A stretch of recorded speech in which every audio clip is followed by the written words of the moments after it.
town meeting to order. Roll call, Danny. Here. Damon. Here. Kimberly. Here. Leah. Here. Jeff. Bob. Here. And I'm also here. Meeting has been properly noticed and certified. Please join me in the pledge of allegiance.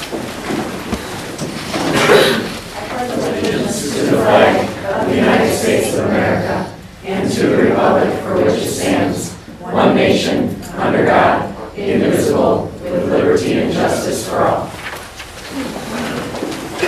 And volunteer to read the mission statement.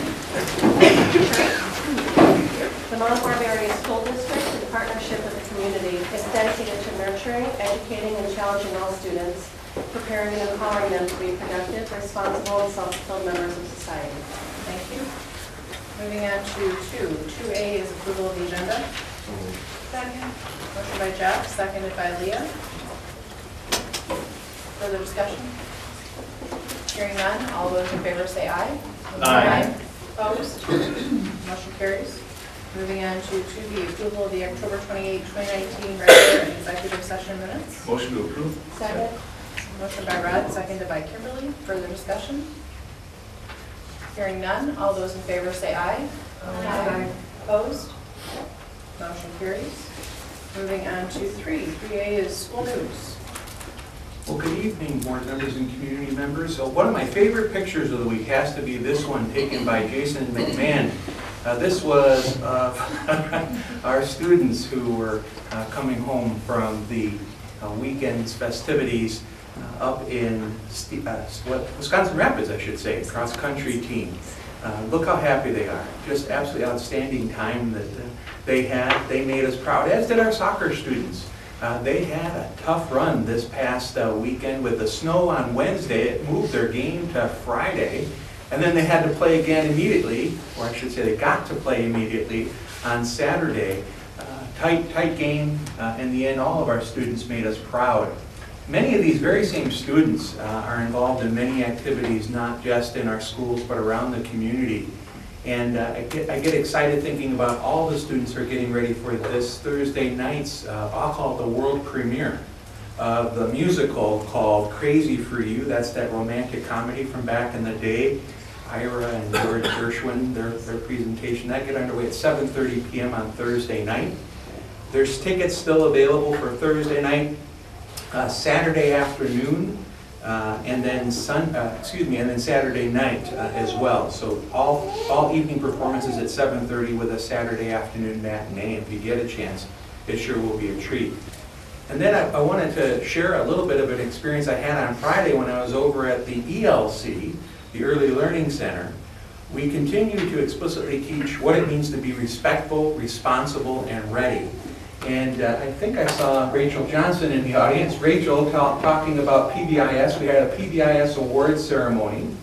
And between both of your buildings, we had over 4,000, no, just ELC only had 4,000 acts of 12,000 total between two buildings. yeah, wonderful, of respectful and responsible behavior. So I'm seeing all these kids walking in their pajamas. And I'm thinking they're all going to go to sleep. What was the idea behind the pajama party? That was their fourth celebration, was an all-school, we decided to have a pajama party after the Halloween festivities on Thursday. Yes. Many of them were walking with some zombie-like, coming in with all the sugar. It was and stuff. a great day to celebrate. And yeah, so that was how we decided to, so both buildings had opened at the same time, so we celebrated together. And in fact, that's where our dear Allie is tonight. She's over getting ready for Thursday night's musical. But she did share some information with me regarding one Board of Education policy up for consideration tonight. So we'll come back to that a little later. Great. Thank you. Do you have other news? Any other school news? All right, hearing none, we will move on to 3B, which is citizens' comments. I believe that we have several people here tonight who would like to speak. As always, the board welcomes citizens to come and speak on topics that are germane to education. We ask that you provide your name and address when you're speaking so that we can have that for the record. And in accordance with our board policy, we'll be limiting speakers to 3 minutes so that everybody has a chance. Do we have our first speaker? Yes, right here. Oh, you have. Adrian. I'm not gonna attempt your last name. so Yeah, I know, say- that's okay, Truist, yes. Thanks. That's okay. Okay. Dr. Solero will give a warning a couple minutes in, so you know. Yeah, oh, yes, I won't go over it, I promise. It's good to see you. Easy. Um, Oh, great, thank you. So my name is Adrienne Jerwitz. You need my address? Is that what you said? Yes, please. 1505 Green Valley Road, Mount Horeb. So my name is Adrienne. I am a child therapist, psychotherapist, and I also am a mom of 6, 5 kids in the district right now, 1st grade through 11th grade, and then one who graduated last year who's at University of Green Bay majoring in calculus. So I wanted to talk about a little bit about my son Owen and how he learns a little differently and what led me to want to be part of the design team for this Driftless Area Community School, the excitement behind it. My husband doesn't know that I'm going to call him out on a story that involves him, and didn't know he was going to be here, but Owen had amazing teachers in elementary school. He had Miss Bumgart. I mean, I can't even tell you how wonderful she is. Mr. Umberger, Mr. Farnsworth, but was really behind in reading, really behind kind of in the excitement of school, which we know for a lot of kiddos leads to behavioral issues, not being able to sit still, not being able to focus, kind of some lower self-esteem because they just are in, you know, I have to go to read 180. Why am I in read 180? Just different things. Well, one night, after sitting at the kitchen table, painfully trying to do homework with him, my husband asked him to come out to the garage and help him because there was something wrong with the lawnmower. And he sat down on a 5-gallon bucket upside down and read that lawnmower manual cover to cover without stopping. No stuttering, no second guessing himself. He needed a project. All of a sudden it clicked. This is how he learns different. I talked to Mr. Farnsworth, I talked to Mr. Umberger. They were like, that's great, we can go with this. Miss Stoddard came to me in middle school and said, put him in Science Olympiad. He will learn that those science projects are going to incorporate reading and math, whether he likes it or not. And he just flourished. His self-esteem and his behavior, everything improved because we realized he wasn't like following in the footsteps of this grade A student that was above him that just got everything easy, majoring in calculus, everything comes easy. He learned differently. And I think that project-based learning, which I'm not going to go into all the research, but I made copies for people so they can see, it just increases the creativity, the autonomy, they're able to, the critical thinking skills. I saw it firsthand with him, I see it firsthand with the kiddos that I work with every day, that we just have to kind of meet them where they are. And I am so grateful for Mr. Umberger and Mr. Farnsworth, Ms. Stoddard, the teachers that were able to go, all right, well, what can we do? What can we do different to engage him and get him going? Because without those teachers, we never would have, I mean, he would be alone. He wouldn't be catching on. And now he's reading for fun, which sometimes we catch him and his sister sees him because it's just out of the ordinary. But when he's got a project and he needs to fix something or he needs to have hands on something, he gets it. And that was kind of my motivation for joining the design team. So I'm going to leave copies here for the research that I was kind of quoting just so that people have it if they want to look at it. Thank you. Thank you. Okay, and now we have Mary Lee McKenzie. Hi, my name is Mary Lee McKenzie, 9842 Latimer Lane in Mount Horeb. I'm a newish parent. I have a kindergartner and I also have a 2-year-old who will be coming up through the school district. We are newish back to the area. I grew up in Barneveld. And we're just starting in our schooling in Mount Horeb. And I'm also a teacher at Clark Street Community School, which is in the Middleton Cross Plains Area School District. It is a lab for research and innovative work. That's also a public charter high school, about 9 through 12. So I'm a teacher. I don't really like standing and talking at people because that's just not my style. So if I can have your attention for I have less than 3 minutes now. I want you to right now take 10 seconds and think about the most positive memory you have from your own school experience. Got it? Okay. Crowd, you can participate also. Okay. Right now, raise your hand if that positive experience involved a sport or club. Okay. Raise your hand hand if that positive experience involved a teacher, a specific teacher. You're like, okay.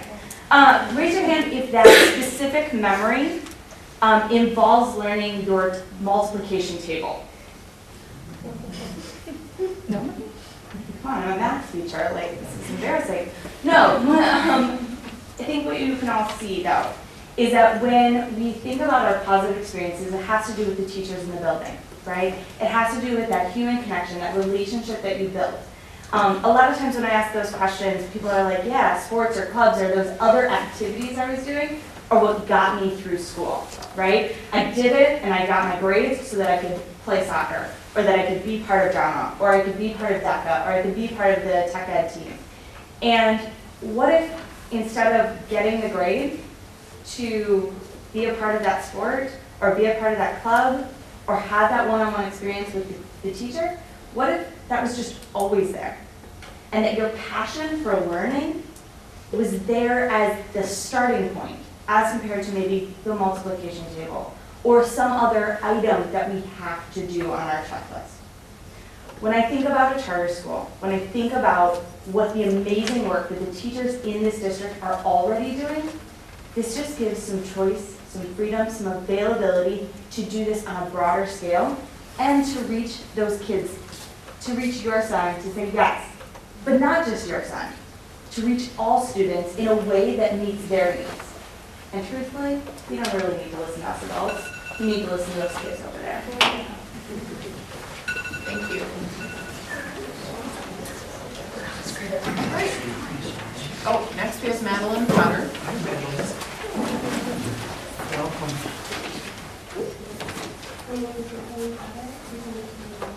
Thank you. Hello, my name is Madeline Potter. I am a 5th grader at the IC. I am here to share with you my experience. I have dyslexia, a learning disability. I have struggled in school because of this. Last year in 4th grade, I had the opportunity to experience project-based learning in Miss Annie Byers' class. It was called the Peace Program. I never was more excited, engaged, and motivated to learn as I was during the Peace Program. I wish I had this sooner. Because of that, I am here to support DAX. Very good. Thank you. Can I brag on our friend Madeline for a second?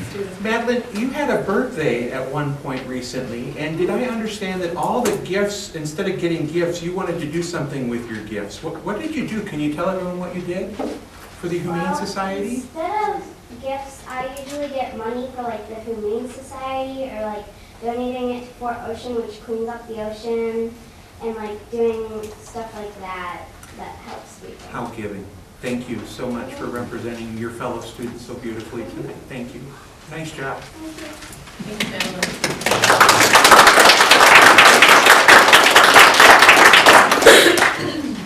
Good Potter, Maddie's gift. Oh, Well, you just heard from Madeline, so, excuse me, my name is David Potter, and my address is 2722 Allen Drive in the town of Springdale. And I came out because I know I wanted to lend my voice at this point to DAX. I know I've been in conversation with you and a couple other board members. And, one of you asked specifically why we would support something like this. I believe, Rob, it was you. And one of those things, obviously, was Madeline, right? I mean, she's dyslexic. She learns differently. And she needs to learn in a way that isn't just reading, which she struggles with, in order to assimilate information. She's not cognitively disabled. She has dyslexia. So in light of that, when DAX presented an opportunity for project-based learning that really catered to that style of learning, it became important to me.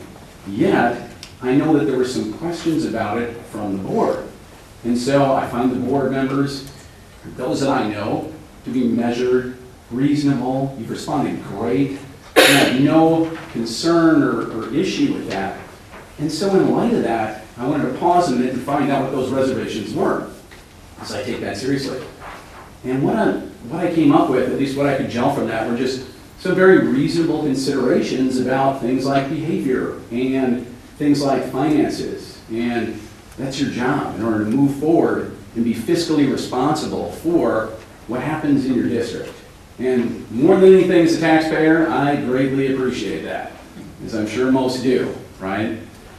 And yet, I find the effort that was put forth by Dan and Lori and the other members of the design team, and the individual need of my daughter, which is not unique to my daughter as I'm learning from the amount of things we've gone through with this, that I feel like there is an opportunity that might be missed, that would definitely be missed if we didn't act in a way that opened up opportunities for the district and all those in the district, and provided that opportunity within the district instead of having to go outside of the district for it. And with all the effort put in, and it would be such an opportunity missed. So again, I find you guys very reasonable, very measured. I would actually add one more thing as you consider this within district. And I would ask you to act courageously in order to offer that opportunity. Nobody can promise this thing's going to be a success. But if you do it carefully and reasonably, as I've seen you do in the past, I don't know why it wouldn't be a success. Or at least a reasonable, measured attempt at providing options for all in this district. Thank you, as you consider it. Thank you.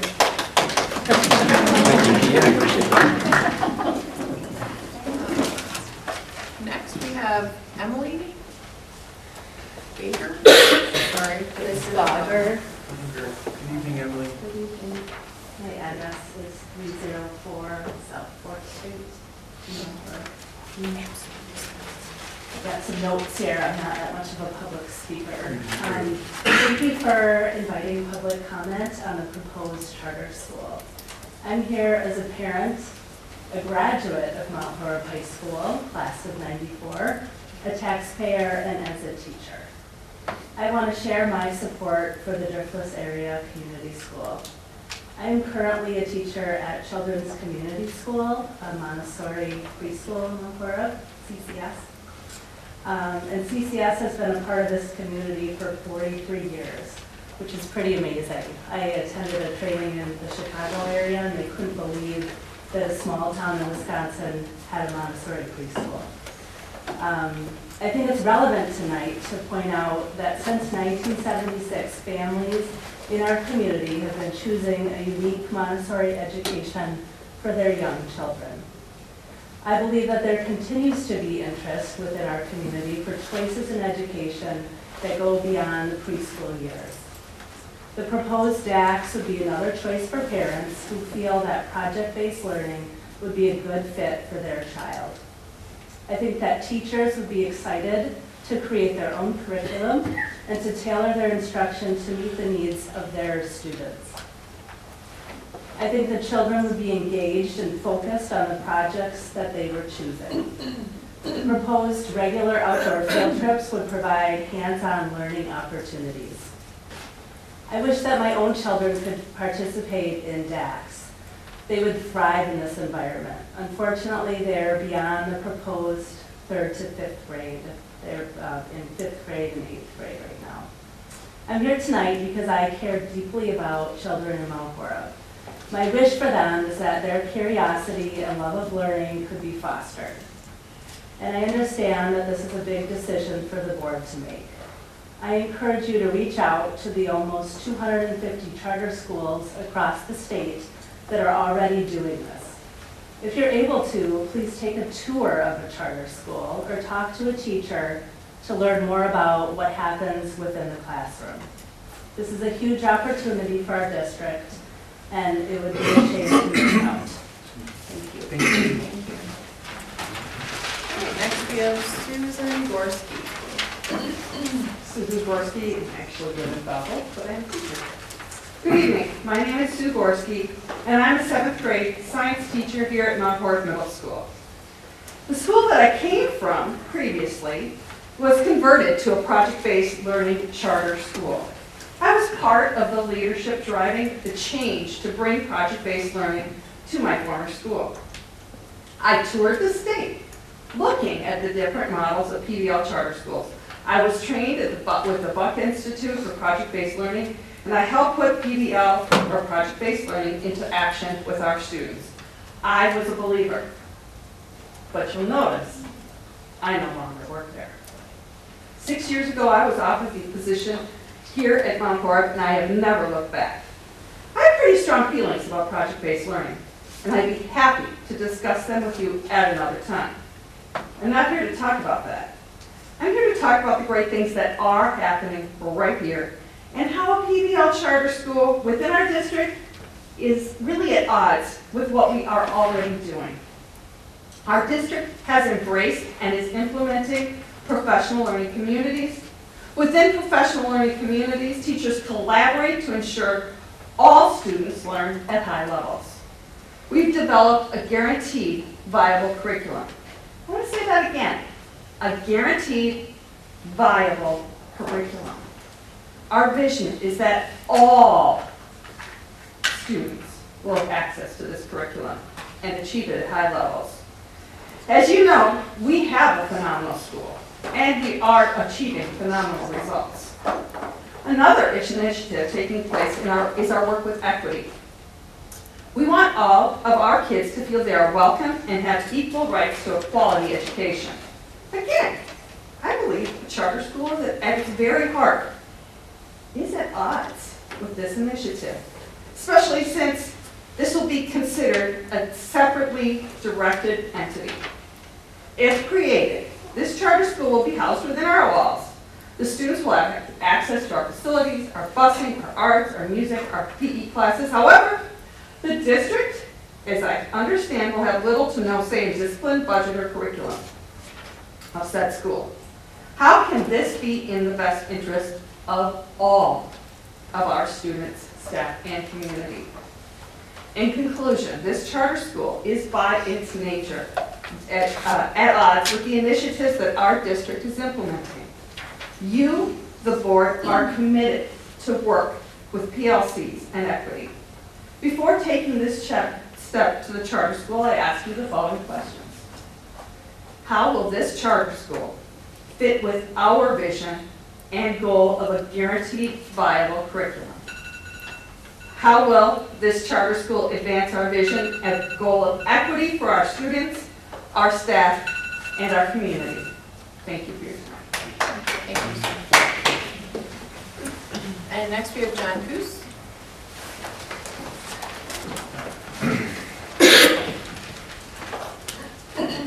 I didn't know if I was going to talk today.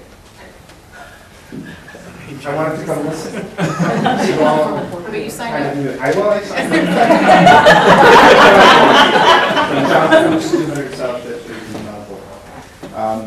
I don't have a dog in the hunt here at all. I haven't talked with her. Who went to CCS.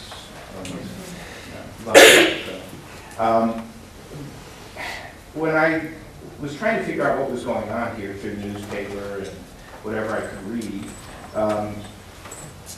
I was slightly confused. And I looked at the contract today to see what was going on and how that might fit in, and I put my board member's hat on, and I looked at it and I said, okay, we're gonna have a shared school, so we don't have a problem with the school itself.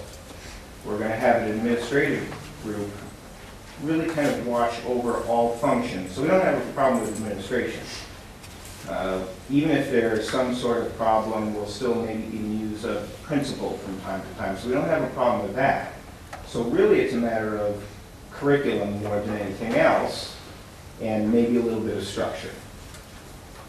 So for me, I always look for what's the easiest solution there. Why is there a breakout of an entire new school? Why couldn't a group who's looking for something like that work with the board for a class or two to really manage that way through instead of splitting up assets? And I know the math of it, Scott can tell us all how that works, but it gets a little wonky after a while. And what's the simple solution? Well, you could have a small committee set up by families that are interested in this, get some sort of classroom set up where they all agree to participate in that.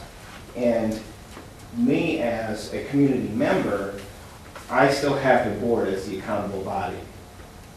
really what's being asked for here is I want everything other than I want a different accountable body and I want to manage the money myself. Well, I don't know what the payout is for the rest of the community for that, but if you can work with them to set something up within a current structure, then it's going to work very well. Thank you. Thank you.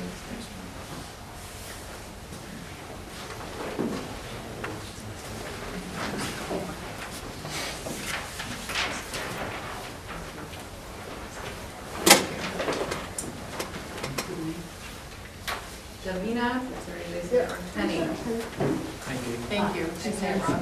Okay. 210 South First Street, Mount Horeb. I'm here as an educator, a school-based speech therapist, and as a parent of 3 graduates of Mount Horeb High School. And I'm in favor of the charter school because I have worked in districts with charter schools enclosed, and I've seen the outcomes of those, and I have gone to the informational meetings related to DACs. And I feel that project-based learning can capture a lot of kids that have different and unique learning styles who might not be able to, I'm going to call it jumping through the hoops because that's what my kids had to do a lot of in education as we know it. Couple of things, I better check my notes with my reading glasses. So as parents, my husband and I were extremely dedicated to Scouts and 4-H because we knew our kids were seeking things beyond what was offered here in the curriculum. All 3 are very successful post-graduation, but I also worked here. So I saw kids and we like in the halls of Mount Horeb Middle School, they could not get anything together. And you know, you kind of get these little student profiles like, oh, they can never get their homework done or they can't organize. And then I'd go to a scout camp out, which always was interesting. But I'd be like, wow, they can problem solve, they're cooking meals and not burning their hands over an open fire, communicating and working in groups, because it is a lot of project-based type experiences in those. So I believe that this charter school can capture kids that may not be your traditional, I call it bell curve, your 66% average range students. And I think it can capture those kids that are on the lower end and the higher end and give them opportunities that will have impact of our society and our culture, our world. And also maybe possibly elevating them to post-college options. I've worked in districts where I've seen that. I've actually seen better outcomes with the charter school kids than the typical school as we know, the traditional school.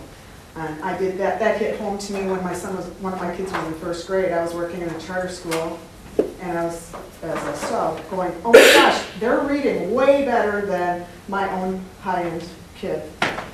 So you just don't know the outcomes. I feel that the information centers really gave a lot of great input, insight, and educational awareness of how kids learn.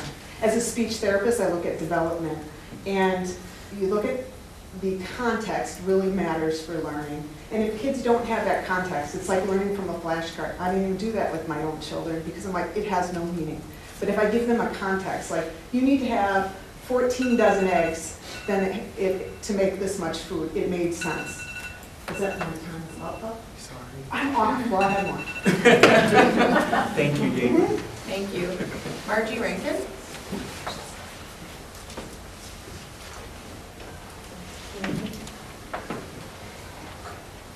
Hi, Margie. Hi.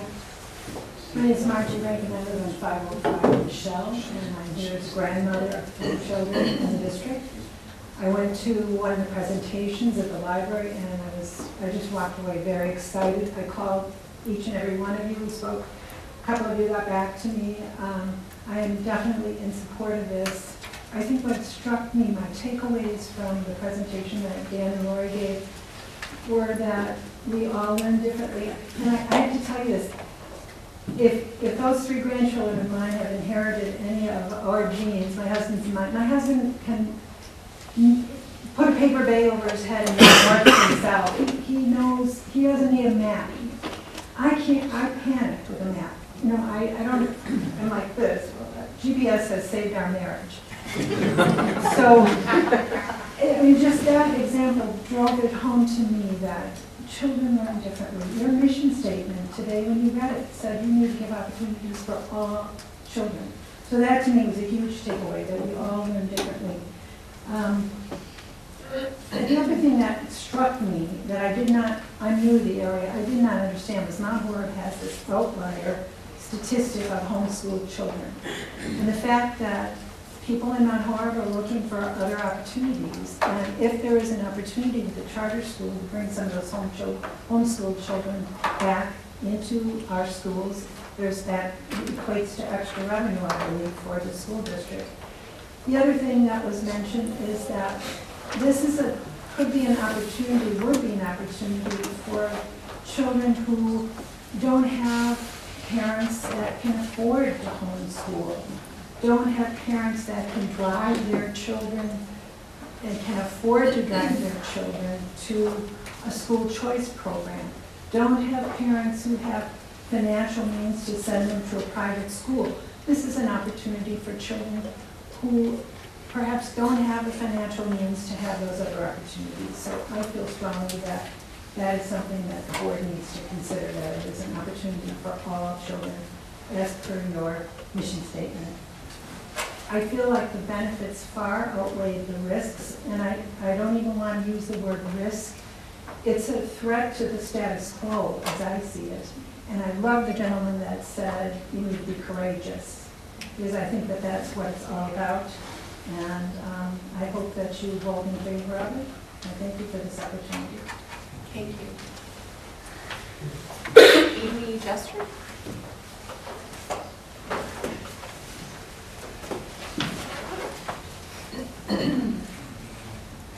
I'm Amy Jester, 8403 County Road, PD, Corona, but I am in the Mount Horeb School District. I wrote you all like a 2.5-page letter, and so I won't repeat a lot of what is in there because you certainly have read it. But for everybody else, I am a parent in the Mount Horeb School District, and yet my children do not attend any of the schools. In terms of my 7th grader, she attends a private Montessori school because we were looking for that sort of education. And if Mount Horeb had had it, we would have been in the school. Trust me, I don't want to pay the tuition. You know, we make a lot of sacrifices to do that, and it's really important. And I believe that all students should have those choices, not just those who can manage to figure out how to pay the tuition. My son thought about coming to Mount Horeb for high school, and instead he's at the Clark Street Community School, which is a charter school.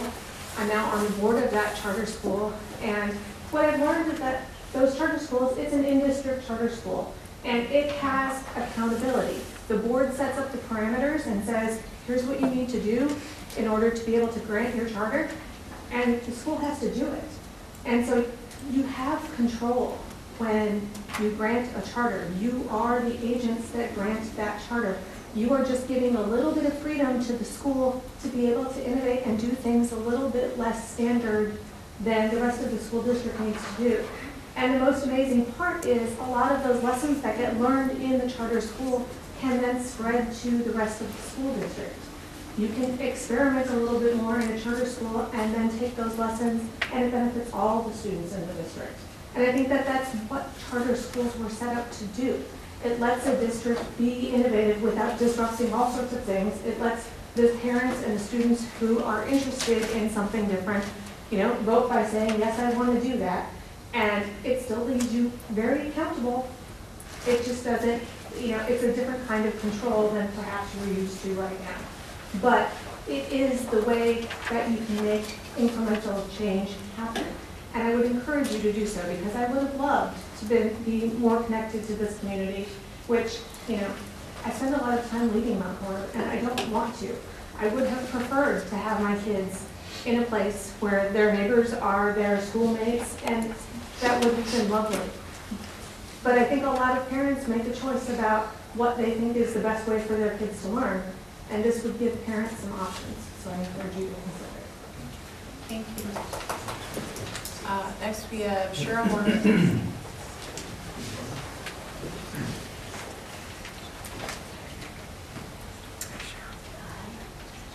My address of our forever home used to be 821 South 2nd Street in Mount Horeb, but now we live at 114 Agnes Circle in Barneville because we didn't have the opportunity for our son that we needed in Mount Horeb. So we decided to take him to a place where we could have the opportunity to give him the attention that he needed.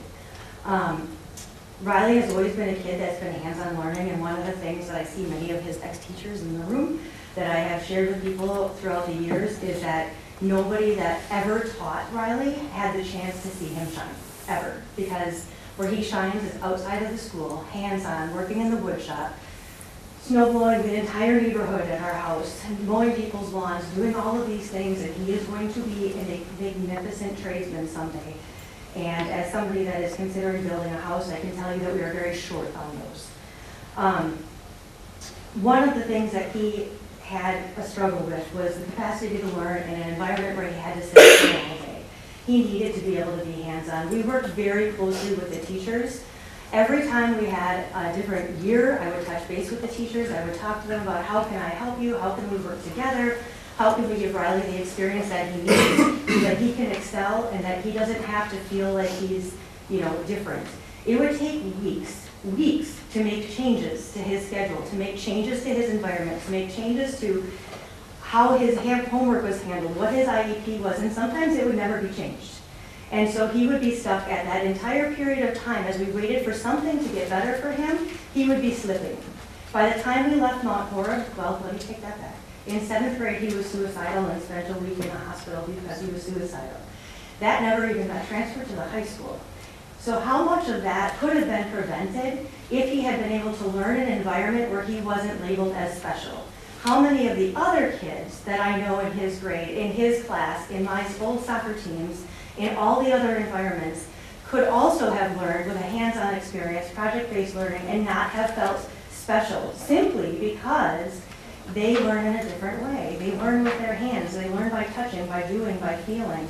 And I know if we had a track like that, project-based learning in this regard, that would be so helpful, and it could have saved him a huge amount of emotional distress, because frankly, our whole leave no child behind, he was left long behind, always left long behind. And as a result of that, my other son, Alex, who would have thrived here, will never get to make use of all of the amazing offerings that Mount Horeb has to offer because he wants to be with his son, or with his brother rather, in Barneville. We gave him the choice, and that was his choice. So anyway, that's why I came today, was to support the kids in the future so that other people have options. It's so important to us. It was a huge decision to leave our family home and move out of town simply so that we could give him what he needed.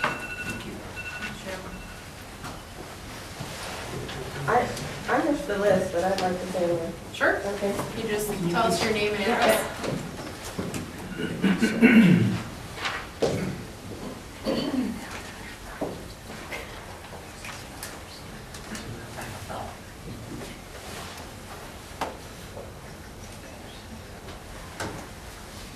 I'm Janelle Holmster, and I live at 3192 County Road JG in Mount Horeb.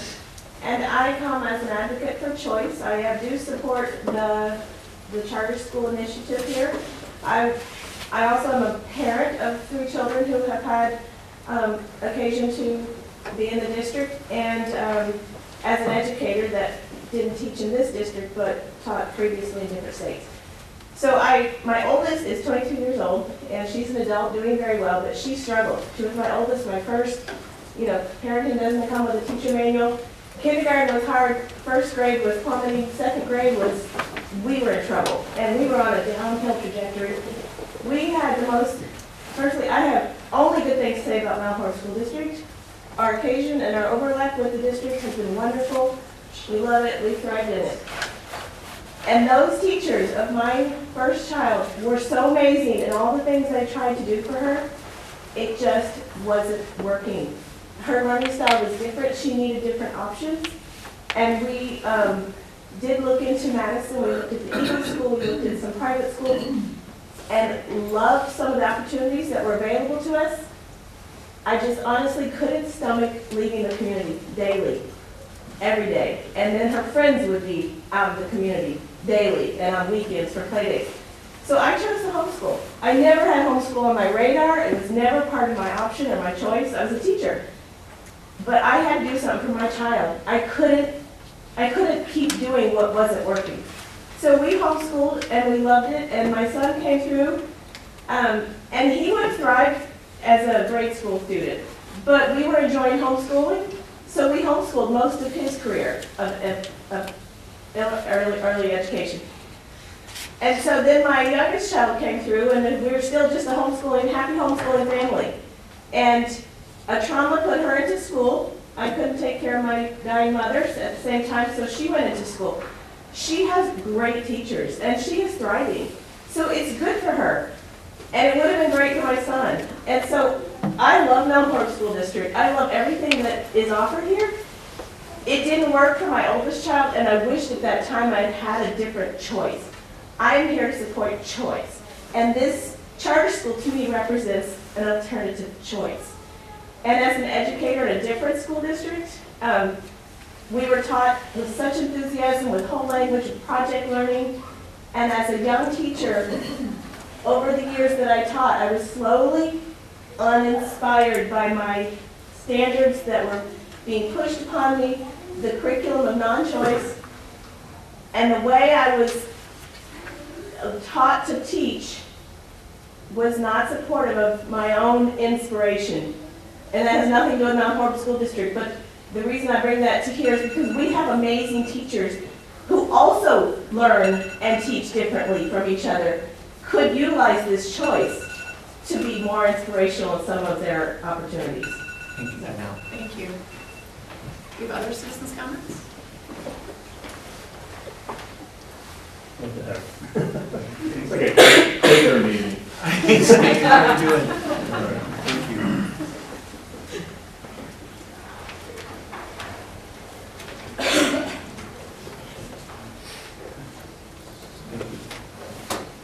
All right, my name is Steve Penny. I live at 210 South First Street. And my experience with the district is I have 3 very intelligent children who attended school here. 15 years, I think, total time of kids in schools here. And there's a lot of great things about this district, and I think our kids, in many ways, had a good experience. In other ways, there's some things that fell short. The district's not by any means perfect, and no district is. But there are quite a few things that I think would have improved their learning experience and the learning experience of students and friends that they had around them. We saw a lot of families, a lot of their friends whose families left the district because of challenges they had, both curricularly and in other areas. But a lot of it was curriculum-wise and learning experiences, and they just weren't happy with the kind of status quo of how things were going. So I'm a big proponent in taking a look at this, a very serious look at this, and giving students an opportunity to learn in a different way and having a different option for students within this district so they don't have to leave. Whether it's done within the school district or as a charter school or some blending of that, that's up to you guys how you make that work. But I think there's a very significant need for this. I also was a school administrator in a school where for 14 years where we had 2 charter schools that were integrated into our school. And I saw quite a bit of success in sharing programs and sharing services and sharing everything. There really wasn't the problems that I hear people talking about, you know, what's going to happen if we have to share a counselor or an administrator. You work those out, you work through the details of those things. So it is possible, and it's possible that you can be successful doing it. So I'm encouraging you guys to take a very serious look at this and use some courage and maybe go forward and make this happen. Whether it's successful or not is up to the people that are involved. There's no guarantees on that, but think of the opportunities that might come about because of this. I think you're just missing a lot of students in this district when you don't have alternative ways for them to learn. So thank you for listening. Thank you. we have other citizens' comments? Any other citizens' comments? I'll follow one more time. Other citizens' comments?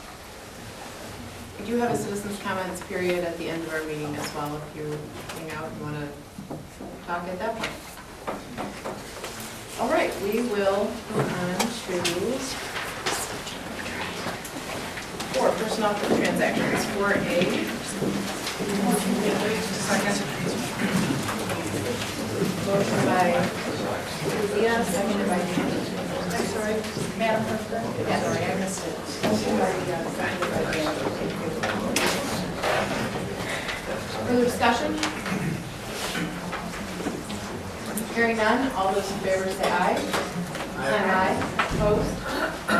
Motion carries. Moving on to 5, consent agenda. Is there anything anybody would like to pull out? Second. Motion by Jeff, seconded by Rod. Further discussion? Hearing none, all those in favor say aye. Aye. Opposed? Motion carries. Moving on to 6, our discussion items. So 6A will be Mental Health and Wellness Community Coalition update with Mr. Johnson.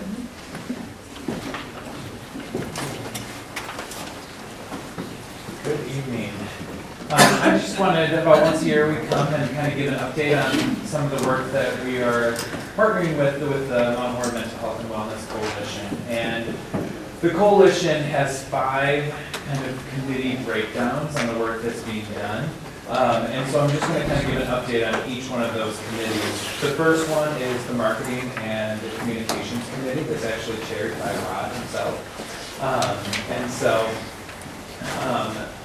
the kind of pinnacle of work that's being done with that group is what you're seeing in front of you, which is our soon-to-be new Mount Horeb Mental Health and Wellness Coalition website. So Jolie Nurbert has done a tremendous job with putting together this website, and so it's in the board docs for you to check out. Right now, it's really just a private site for us to look at. We're going to put our events in it, we're going to put blog, we're going to put community resources.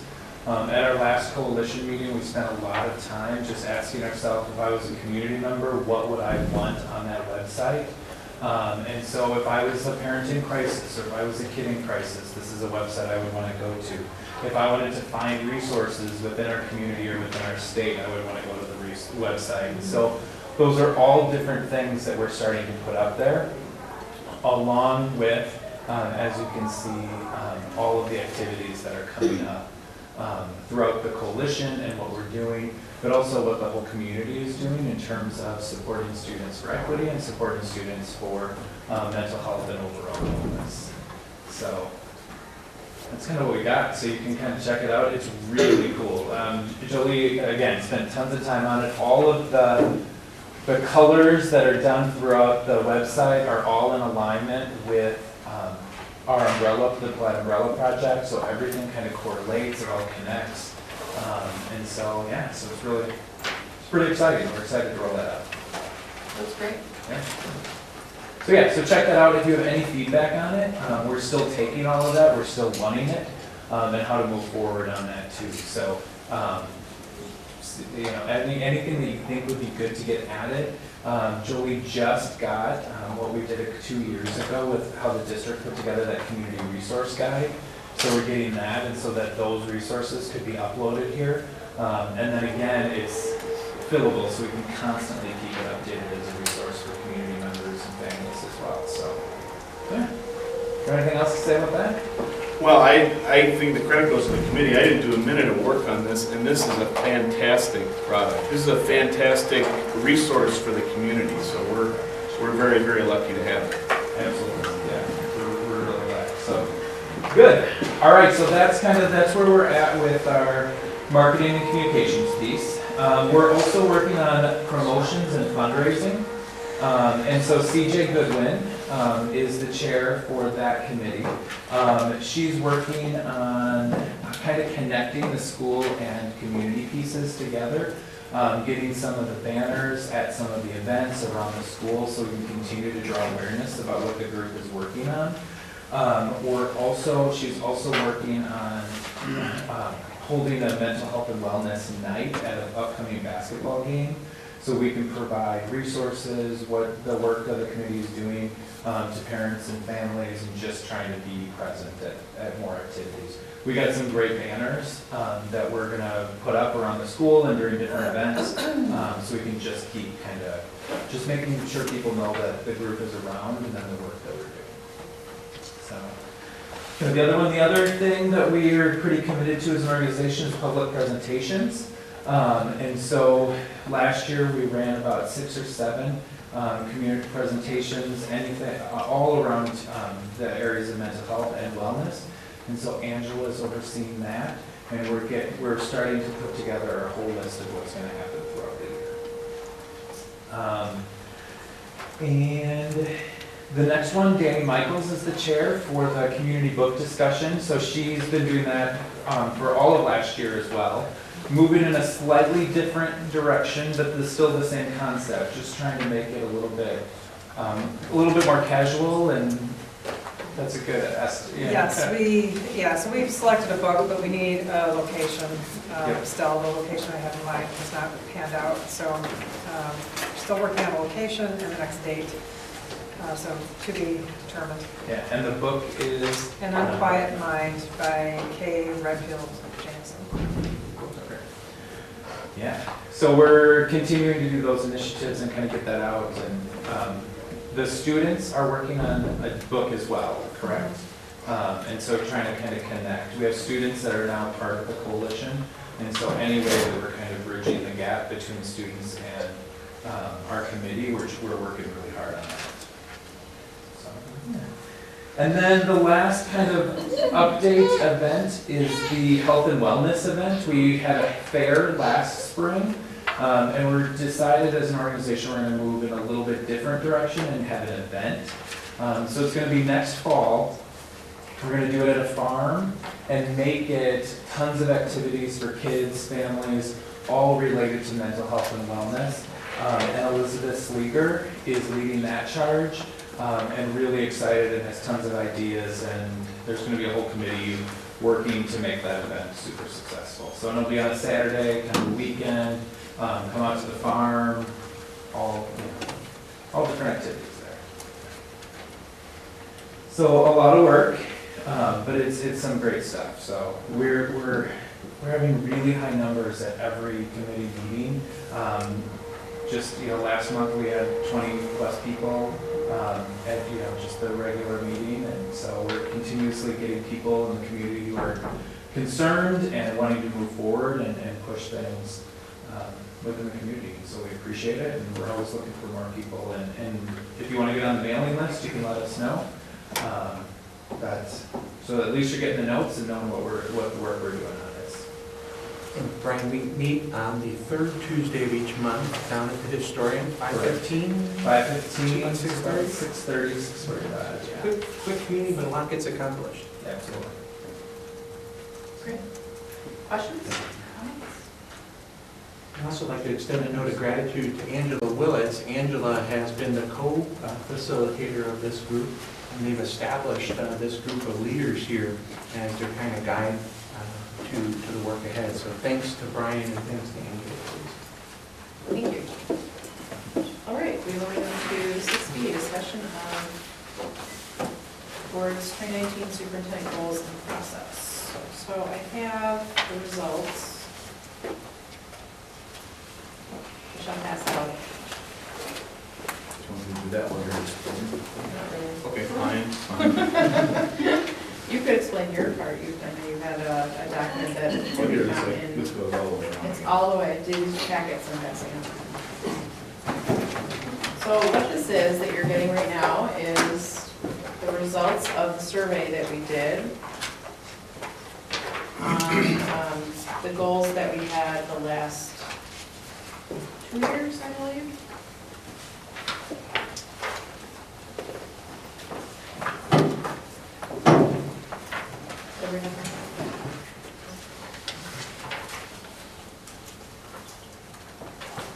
I'll let you take some time to go through the data a little bit. So, did Danny, did you get one?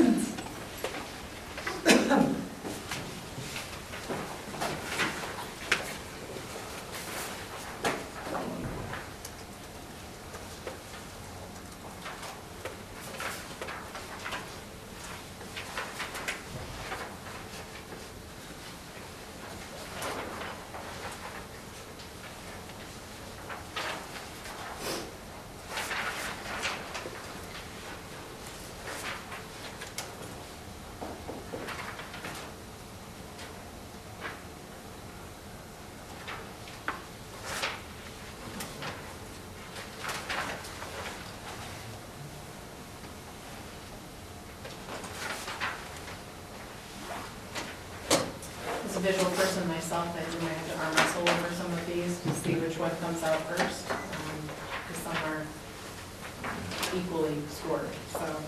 This was hard to do. It was, I agree. It was really hard to do with my phone because it kept kicking me out. I kept having to start over. It does do that sometimes. So I think one thing that came out very clearly was the overall broad categories. District vision and mission definitely scored number 2, with curriculum a close second. Communication and board relations being third, and then district operations being fourth.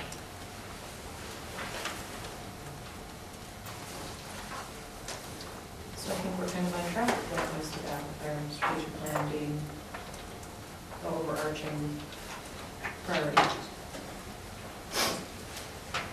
Well, and as the leader of the district, that makes sense.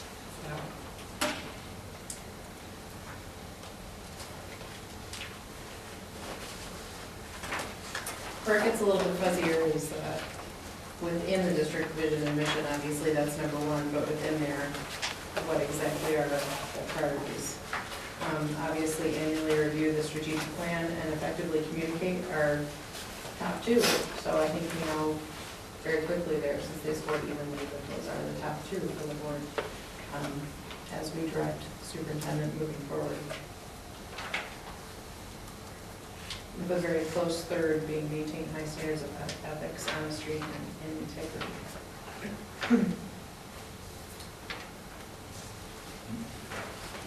And as I was going through this myself, I kind of wondered if, just looking at the appear and participate in district activities, school and community events, I know that Steve does that a lot, and is that just about everything that you compete at when it comes to participating in activities and in community events. So I wonder if that's why when I ranked that one, I ranked it a little bit lower, because he does such a good job at that. So I'm not sure.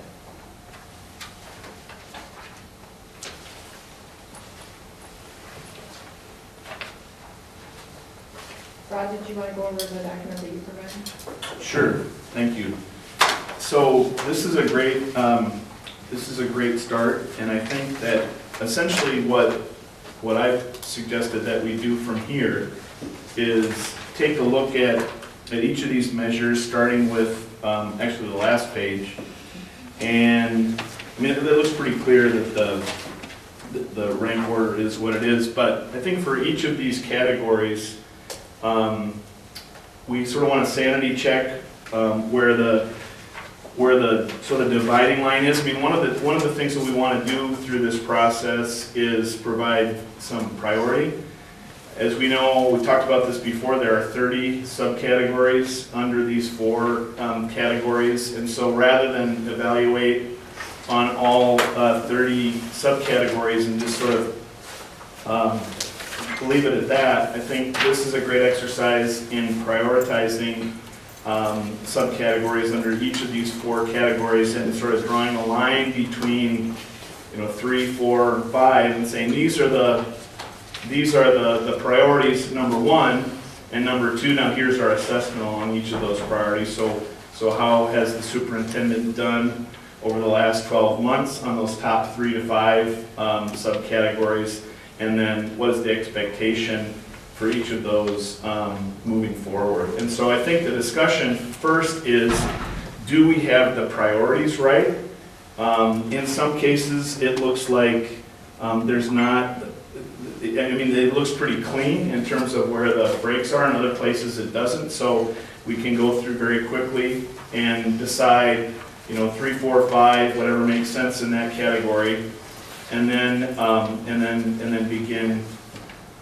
When the time is right, begin the assessment for each of those subcategories. I think I've now said it like 3 different ways to understand. Does that make sense? So we took this survey to give us sort of a numerical foundation, right, to start the discussion. And we did that along each of the categories that we've always done before. And now, because we want to prioritize these categories I always shoot for 3. We're never gonna be able to do that. 3, 4, 5, whatever we think is right. Draw a line, that's it. That's 3 to 5 in each of those 4 main categories, and then we assess on them. We always can have leave room in the process for general comments under each of those 4 categories. But again, I think it's really, really important for us to establish some priorities and assess based on those priorities. So would you say 3 in the ones that have less categories and 5 in the ones that have more, or what were you? Well, I think, this is what we have to collaborate on and come to some consensus on. I think that's a good start. It may be that because, for example, there are 3, we get to a place where it's sort of mushy in terms of the ranking. Maybe we go to 5 because there's not a natural break at 3 or 4. I think we just sort of have to feel our way and use our intuition in terms of what makes sense. I think we ought to shoot for 3 because that's the expression of the clearest priority. But if we can't do that, then we can fall back to 4 or 5. Does that make sense? And are we looking for a plan that fits this year as opposed to, like, let me give you an example. Look at the first one, district vision/mission. Yep. Seems like the first 3 are a pretty obvious break for this year. Yep. But maybe next year that's different. So are we trying to develop a plan that can be followed year to year and say 3 to 5? Or are we trying to say every year 3? No, I think it could be different every year. Totally flexible. I think we need some flexibility. I wouldn't go longer, any longer than 5, any more than 5. But I think we can leave ourselves some flexibility based on what we tell each other in terms of through this survey. And I think priorities are naturally prospective. So. Just for the next year. Right.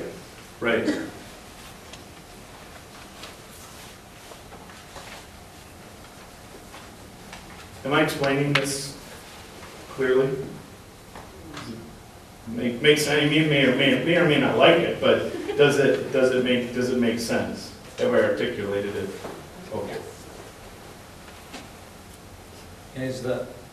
We're assuming all 4 of the main parts, though. We're not trying to narrow that down from 4.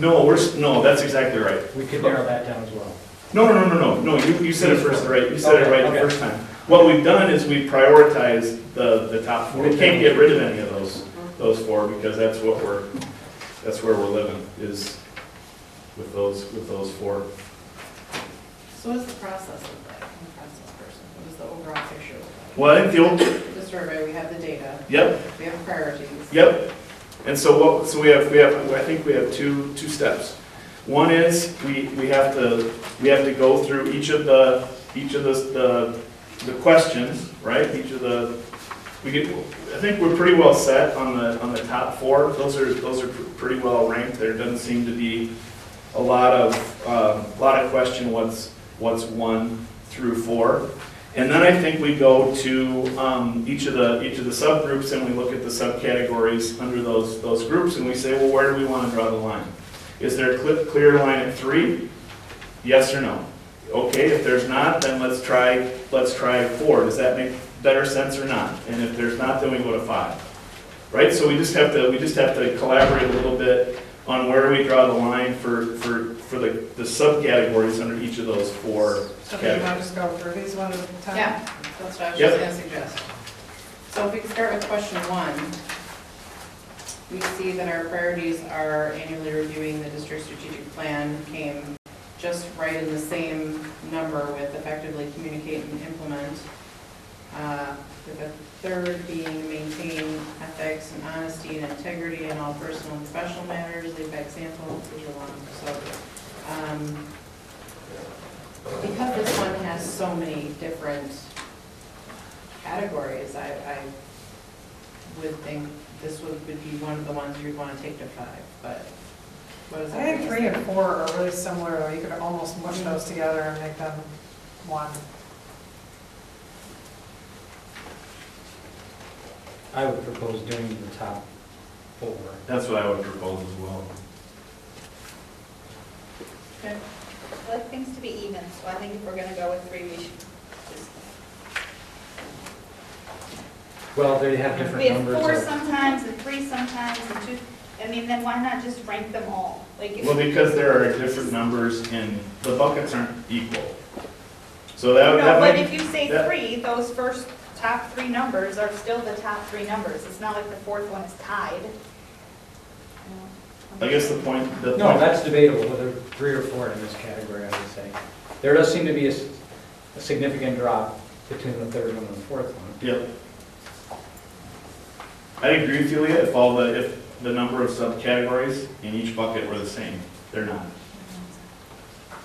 But I also agree that some of these are so similar.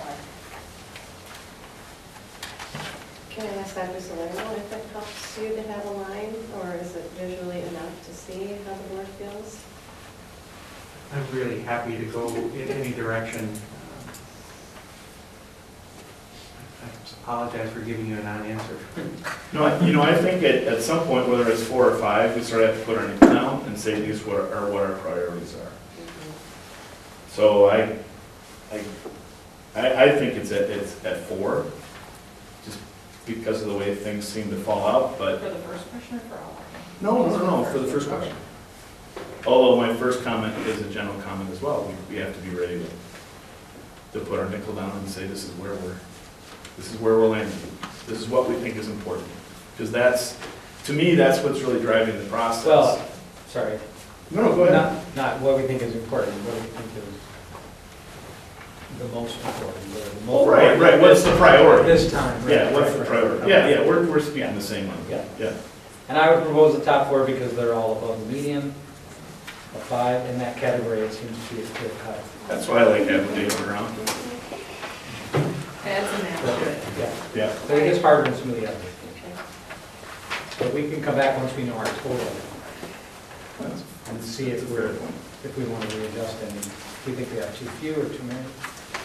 Okay, so question 1, everybody okay with top 4? I'm just going to ask again, do we really feel like 3 and 4 need to be 2 separate? I'm for having 4, but I would have the follow-through one be the 4th one and combine the yellow and blue one. Well, and you could say 5 and 2 are almost the same.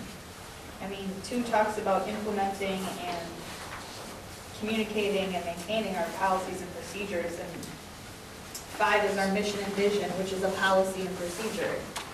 So I actually think we have a choice here.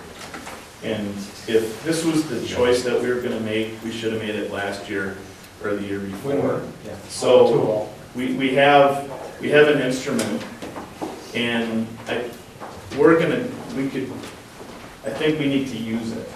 And I'm not suggesting that we be totally inflexible, but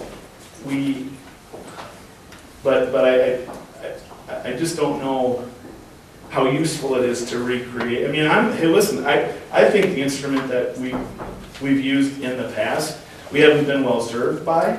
Otherwise, I wouldn't have proposed that we do it this way. But now we're sort of where we are. So I guess I land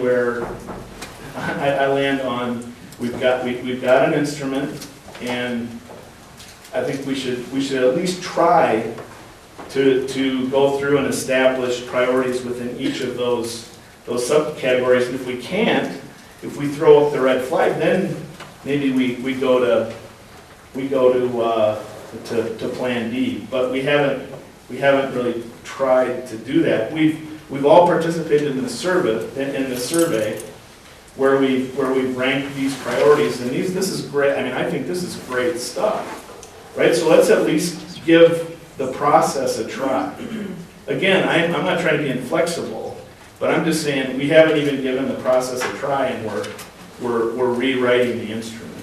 So that's where I'm sitting right now. That's how I'm feeling about stuff.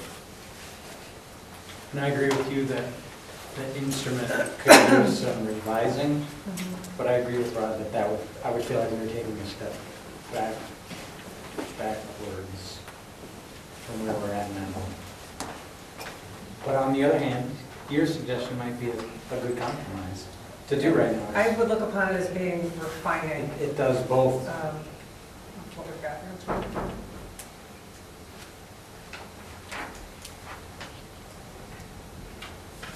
So your proposal would be to do 1, 2, 3, or 4, whichever one we agree we like the wording more of, and then the 5th one. And Leah said the 5th one maybe even could be skipped and gone to the 6th one. I would be okay with that too.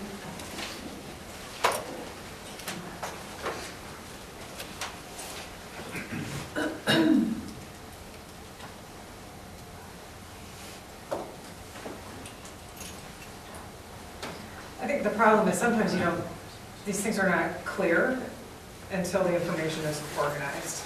Right. And then you start to, Right. clean up.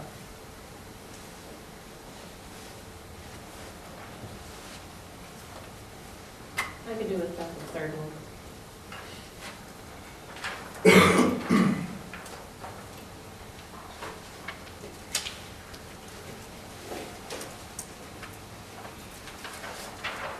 I would agree they're very similar.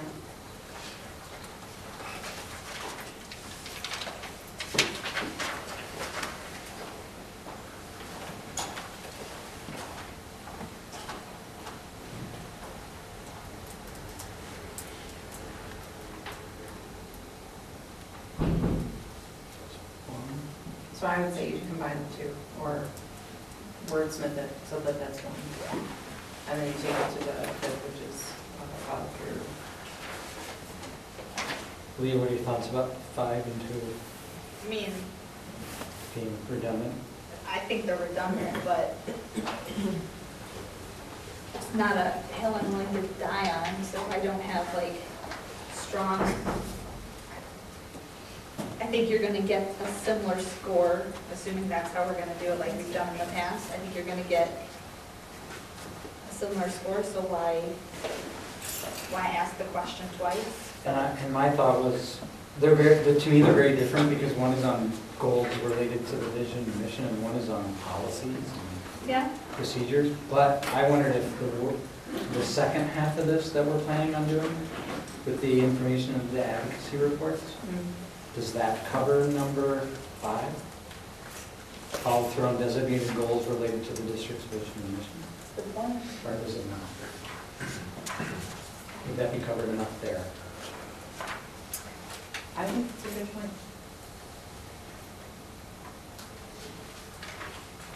Or would that, getting feedback on those be more meaningful than this line item? It would certainly be more immediate. I don't know the answer to that.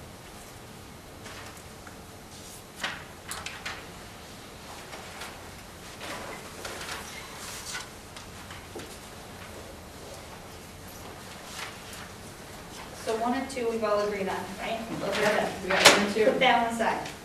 3 and 4, what does everybody think? I would just wordsmith them together. I'm fine with that. Okay. And then 5, we could leave it and rank it at the end, but if we're gonna do the other thing, It is an overall. right. Is it an over, because it's gonna be a yearly review, so if we do those all the time, then I would just leave it. I'm okay with that. So going 1, so we have 4 of them. Yep. I'm okay with Okay. Okay, question 1. Question 2.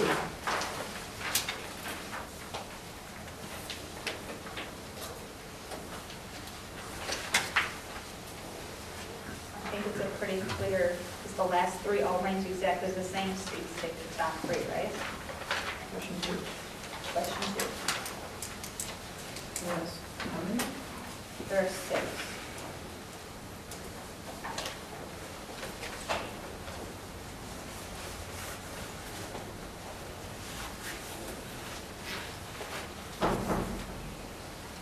although it doesn't look like it on the chart, but if you look at the score, the last three are all 3.29. Oh, that's 2.29, never mind. That's why I was Apparently I need new glasses. trying to make the marker.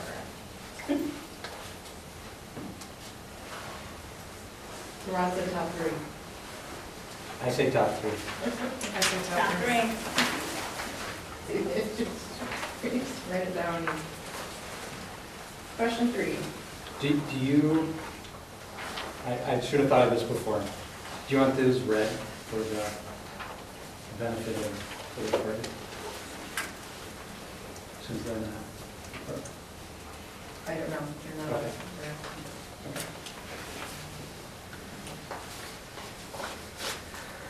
So number 1 is seek understanding of budget process, prioritize district needs, continually look for creative ways to improve funding. 2, ensure long-range and short-range management planning is accomplished in a manner that allows the board to make informed timely decisions. And 3, assure adequacy and effectiveness of facilities and equipment. I think top 3. I agree.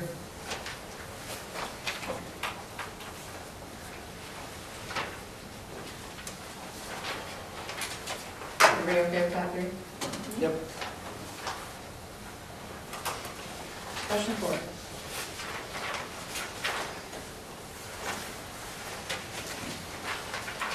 Top 4. Top 4 is what I was thinking. Yep. Well, thank you. Would you like to read them all? Would you like me to? All right. Okay, so we have our priorities.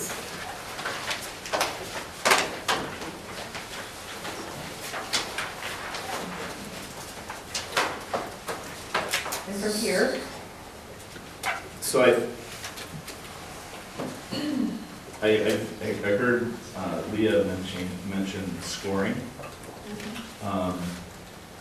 So there are 2 options, right, in terms of assessment. I think the next step would be to put, to reconstruct these priorities in a document that we can all write on. I think obviously we need to get together to do that assessment together, but we can have an instrument that we work from. My preference, we can score it. One of the reasons that I proposed this process for this year was that I don't think that scoring really does much for us. And I'd much rather have a document that we're all working from, and we have a discussion about it, we collaborate on what makes sense for the assessment. That scoring, to me, does nothing for us. So I think we should, I'm happy to put the document together, and then we can get back together and have an assessment, more qualitative assessment, using that document. Does that make sense? So this discussion where we try to reach consensus on a score as opposed to 7 individual scores that are Correct. averaged and we talk about afterwards. Correct. That's what I would propose.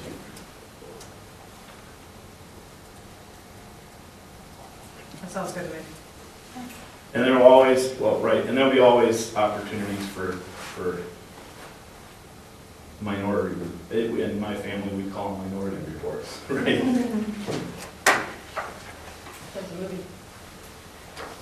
I call them TPS reports. Does anybody know that one? Spins. Yes, reports. Get a bowling team. All right, Okay, so so, what are you thinking in terms of timing? Just so I know what my deadline is. the sooner the better. Okay, great, that's a solid. I can work against that, sure. Can you do that? Yeah, sure. Okay. Sooner, okay. Sooner. Can you have it done yesterday? Yesterday. I'll be here yesterday. So, looking at our next meetings, our next meeting is on the 18th, followed by December 2nd. I think we keep the train moving. Keep the train moving? Yep. So, next meeting, you think you put some time? Or? I think it is. It's sooner. It's sooner, rather than later. Okay, All right. so we have a plan, thank you. Awesome. Thank you. action items. Policy first reading, student representation of the board, policy 441.2. Good evening again, board members. We are so thankful that we have really 4 outstanding student leaders who are helping serve not only on the full board, but then on a number of our committees. Our current Board of Education policy calls on students from the Student Council to be those who are selected as representatives for Education, Finance, Song, full board. Diane and I kind of had a tough go of it, didn't we? Trying to find... We have for the past, couple of years, 3 years maybe? Yes. So we thought maybe this was an opportunity to revisit the policy and offer some suggestions for the full board's consideration. And so you'll see here this updated document to reflect that maybe we look outside the student council and begin an application process of sorts. And in fact, I think when Leah was our board president, you and I talked about this as well. And the idea is to recruit either board members doing that, administrators, staff, and also encourage students who think they might like to take on a leadership role. And anyone on the board serving kind of in a quasi-interview role, and recommend a 1-year appointment to the full board. And I did check this out with Allie Gundrum. I asked her, what do you think of this? I mean, I know this is important. And she wrote back to me, there doesn't seem to be an interest in regularly attending meetings outside of, for students, the students that she's already recommended to us. So I think the current positions are about all you'd be able to regularly fill with students who are already engaged and excited to be there through the student council. So in other words, she was saying to us, yeah, this could work. We proposed a application process. Did I put that on here for you? No, I'm sorry, I apologize, I should have. That application process was actually modeled after the application that's being used by the village board. We have a number of students who participate in village activities as well. It's basically a question about name, grade level. Certainly in this case here, we're proposing juniors or seniors, and we're looking for students who might have an interest in a certain content area. Safety and wellness. I mean, Emma Gundrum, who's our representative on safety and wellness, she's amazing. She's been at every one of our safety and wellness committees. She helped on the SRO committee. Just an absolutely delightful young person. That just seemed to be a natural fit.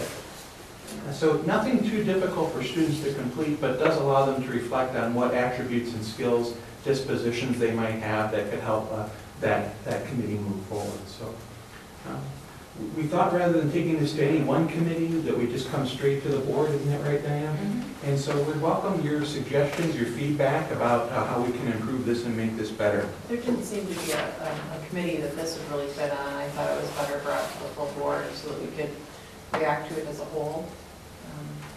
I'm just looking for a way to increase our student representation on committees and the full board in the future. It seems to me that a lot of the kids who are on student council are just really busy. They're usually involved in a lot of things, and there could be some kids outside of that group that are interested in doing something along these lines. Motion to approve. Second. Motion by Danny, second by Jeff. Further discussion? I have a question. Sure. So we say that in the fall of the school year, we're going to start the application process, but their term starts on June 1st. Oh. How can they start on June 1st if we haven't done any applications Thank until you. fall? My mistake. Maybe we should try to have it start on or around October 1st. Would that be okay? Yeah. So previously, when we have done applications, we've had them put in their applications in the spring. But just thinking about those juniors and seniors, sometimes you don't really know what you're going to be doing in the fall. So if they apply in the fall, you might get more candidates. I'll amend my motion to reflect that change. Thank you. Can I do one more? I was going to say, then I have one more. Go ahead, you do it. I feel like we need to put something in here about attendance, because not that that, I don't know, we have kids and they come to 3 meetings and then they don't come the whole rest of the year, and it's great, they get to put on the resume, but they only actually attended 3 meetings. I don't know, I feel like it needs to have some sort of expectation, at least Maybe the expectation 6 times a year. goes on the application. So that they're fully aware when they fill out the application that there's an expectation, and the expectation is that they'll come to 6 meetings maybe that year. I don't know. Is it fair to ask them things like what conflicts they expect and do they? Well, we've done this before, we have. Do they think they can make that many, so they have an idea? But we've also had kids go, yeah, I can do that, and then they still don't Stuff come. comes up. And I know we have a hard time getting kids, so it's not like we're gonna kick them off and have a line of kids, but I don't know. I feel like somewhere we need to put the expectation is that you attend at least 1 meeting out of the month. Maybe like 2 meetings, you can get 50-50 shot of attending. And I mean, it's gonna be different during the musical season and stuff, and I totally get that, but I feel like it needs to be specifically called out. Are they allowed to have an understudy for their board role? No, we crossed it out. I can't, oh, We did it? crossed it out, we crossed it Yeah, out, those cross are out the alternate, alternatives. that's right. Yeah, Okay. we crossed it out, no understudies. That's why we crossed it out, because we have a hard time getting one. Right. What if it's Right. two? Yeah, trying to do conflicting track. I mean, maybe it just says that the expectation is you attend 1 out of 2 board meetings a month. I feel more comfortable with that being on the application as part of the application. Just because you're kind of setting it out there in the very beginning and saying, okay, if you're going to apply for this, then we're really hoping, we really value your input. We really want you to be at the table with us and give us that input. Therefore, Yeah. please understand it's a commitment, and we know that you have things outside of this, but But this will be your you're not going to say that. I'd be happy to put that on the application. Thank you. Is that okay? Yeah, that's fine, as long as it's stated somewhere. I had two. One's related to that. Number 7, is there anything else we can offer? It says they receive no monetary compensation. And so maybe, is there anything we can, I mean, A letter of silver recommendation. cord? Silver cord? Silver I cord? I don't know. What about that for silver cord? We could let anything happen in service for silver cord. I do write letters of recommendation for candidates as well. It doesn't mean you can't offer compensation. Other boards that I've served on have provided a stipend for me. That certainly could be, if you'd like to pursue, but if you'd like it to be out of the gift of service, then silver cord could absolutely suffice. That makes a lot of sense. It Not might help with attendance. It might, I'm assuming the kids we have that are interested probably already do lots of other things, but it couldn't hurt. Right. My last one is, I need help editing help. Second line in the final paragraph. Students may be directly recruited from school board members. I don't think you know this first. I think the position's by. Thank you. It didn't No. really-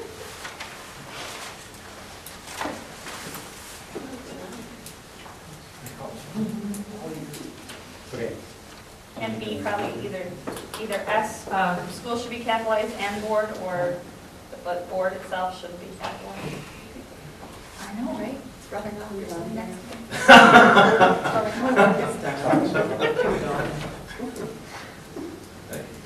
We're throwing some extra comments, just because. Do I need to amend again? Or can I just, Not a bad idea. in a blanket fashion, say those changes that we've just discussed? Second that. Thank you, Jeff. Thank you. Okay, so we have a motion by Danny, seconded by Jeff with amendments. This is a first reading. Further discussion? Hearing none. First reading will be roll call. Danny? Yes. Damon? Yes. Kimberly? Yes. Leah? Yes. Jeff? Yes. Ron? Aye.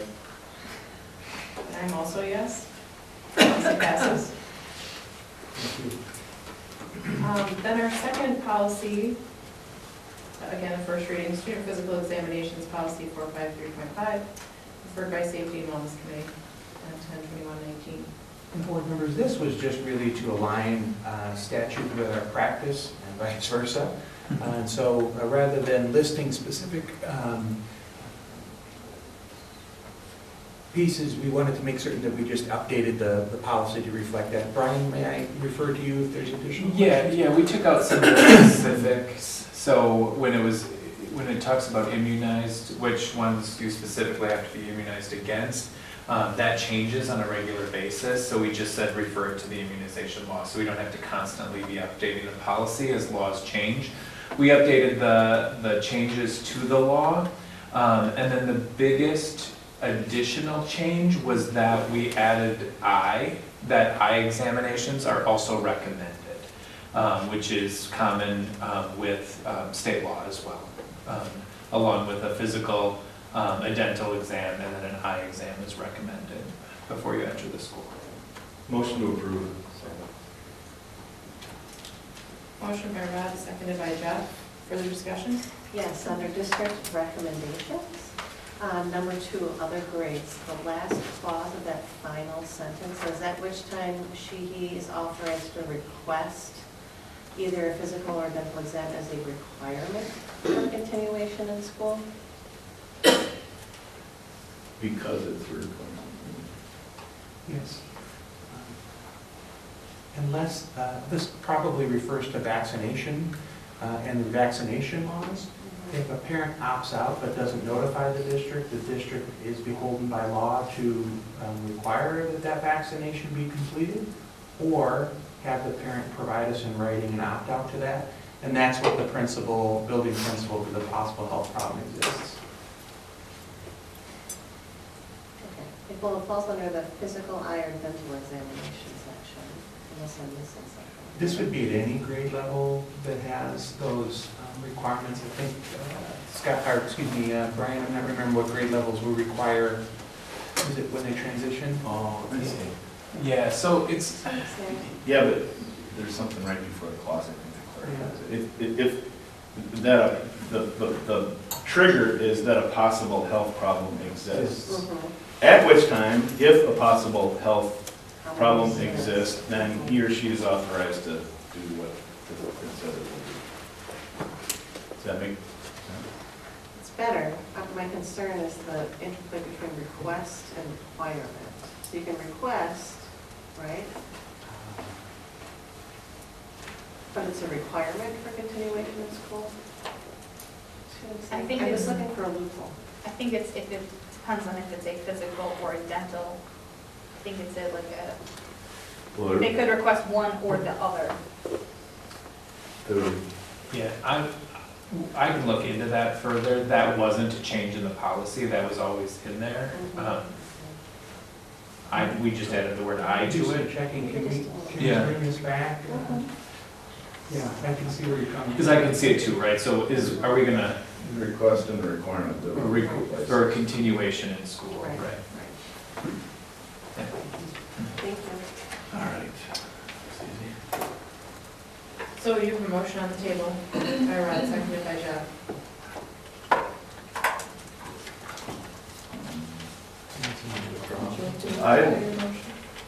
Well, motion to table, I think that takes precedent, right?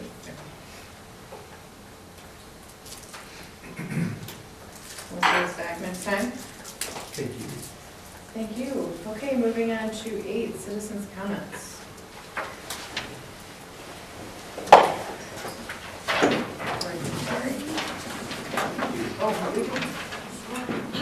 Hi, Lori, how are you?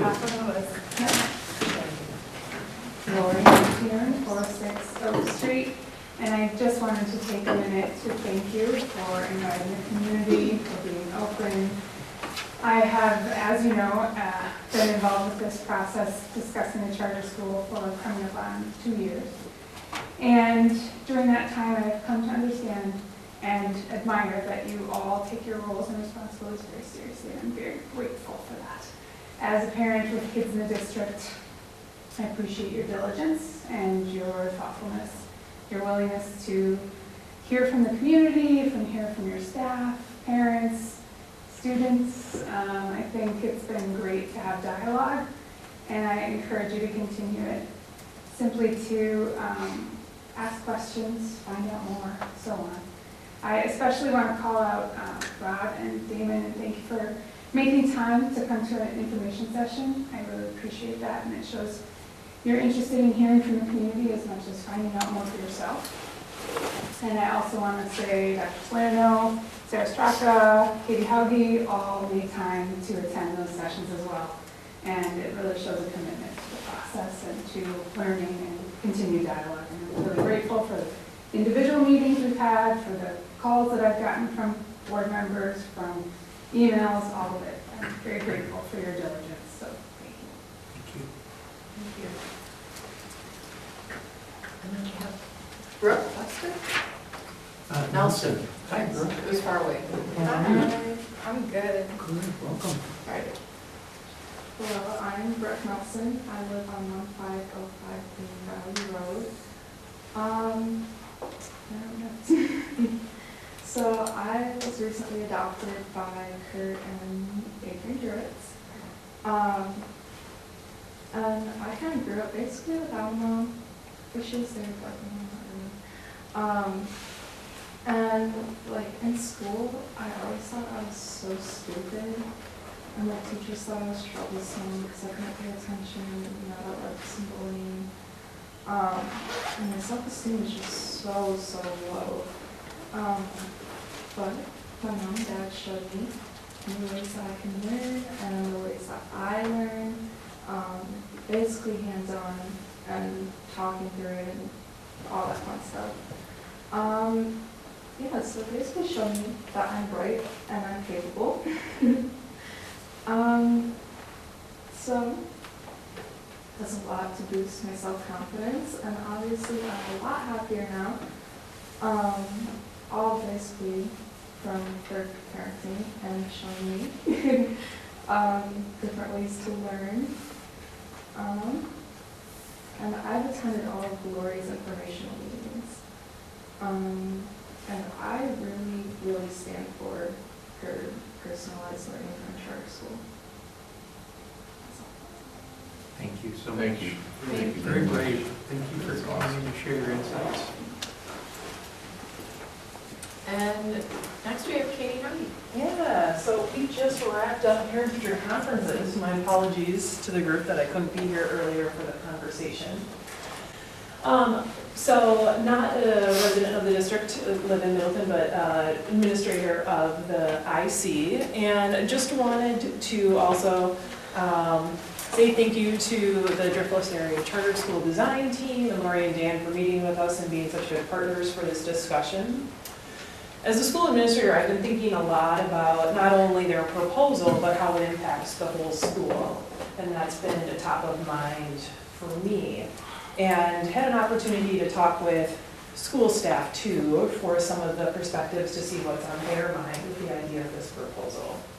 And I think the biggest question that we're trying to figure out is not only how this would benefit the students involved in the program, the 60 to 75 students being proposed, but the whole school. Some questions that are running through our minds are, if we have two different programs, how do we maintain equity between the programs, where some elect to participate and others that would default to the regular school program? One thing that comes to mind is just in ACT, where years ago it used to just be some students would take it and there would be a discrepancy between the parents who were in the know to elect to do it and the parents that didn't. And there was quite a gap in the student population. And I wonder if we might have some gaps in our student population where the charter school might not reflect the same population dynamics as the whole school. Some questions that are rolling through the minds of staff is why grades 3 through 5 when we are still working on foundational academic skills? How does it impact students who are in specific interventions such as Tier 3 and special education, where they're receiving interventions? We are right now are working to coordinate more of those interventions and push them into the classroom rather than have them be pull-out services. And I wonder how a different program could impact that coordination. Staff are also wondering about what the long-term funding would look like. The current proposal includes right now 5 years, and it raises questions, what happens after that? And they're also thinking about how it affects the cohesiveness of the whole school, both within the student population and within staff, as how it affects that. Right now, there is a very strong feeling of we're all on the same team. We call it the IC family.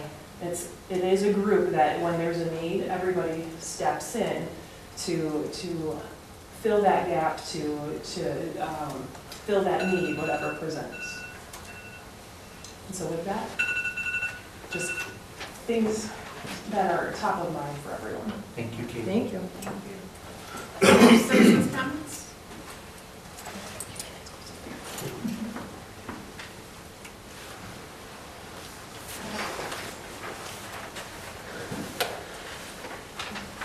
Yes, here you are.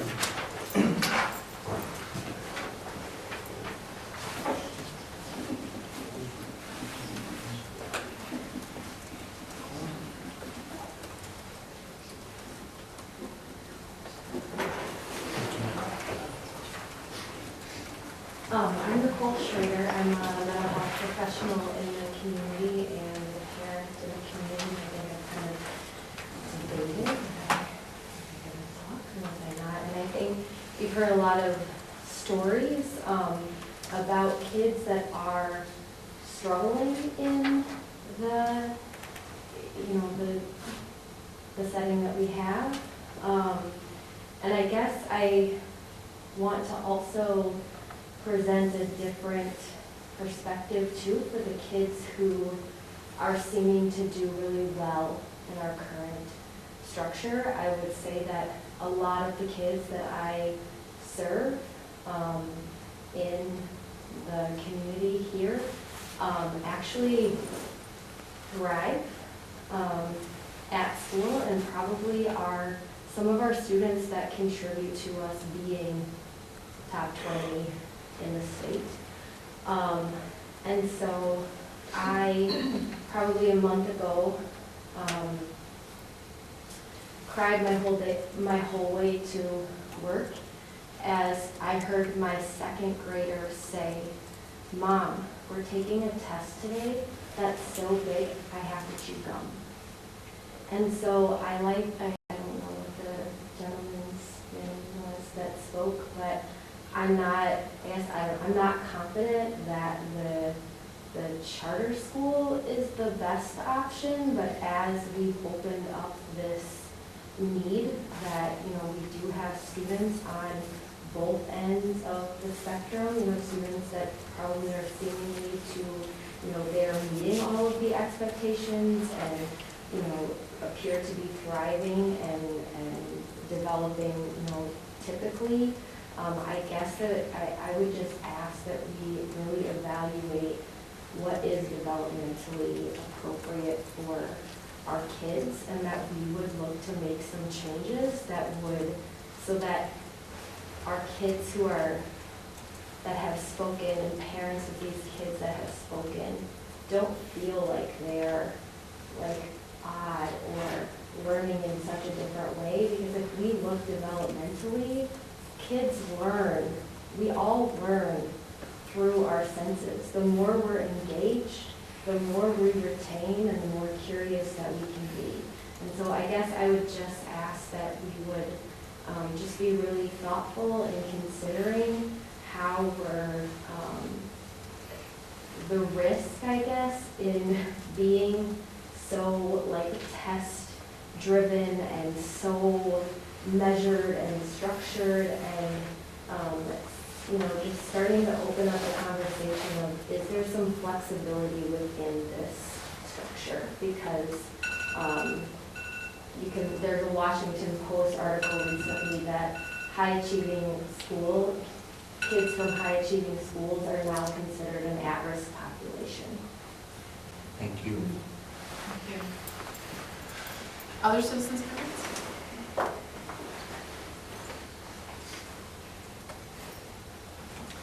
All right, hearing none, we will move on to 9 future agenda items are listed.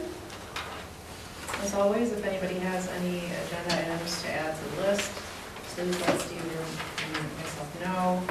Moving on to 10, schedule next meetings. That's all.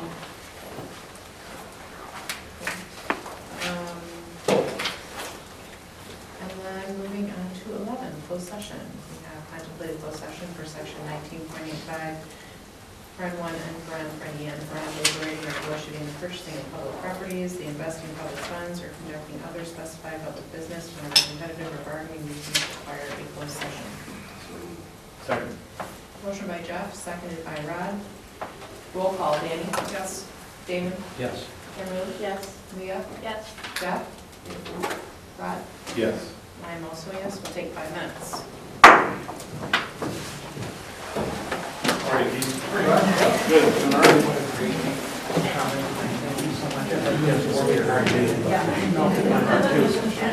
Doing all right? That's facing the camera finally. And I was like, wow, I should know who she is. I don't know who she is. Thanks for your time. Your please, let's date it.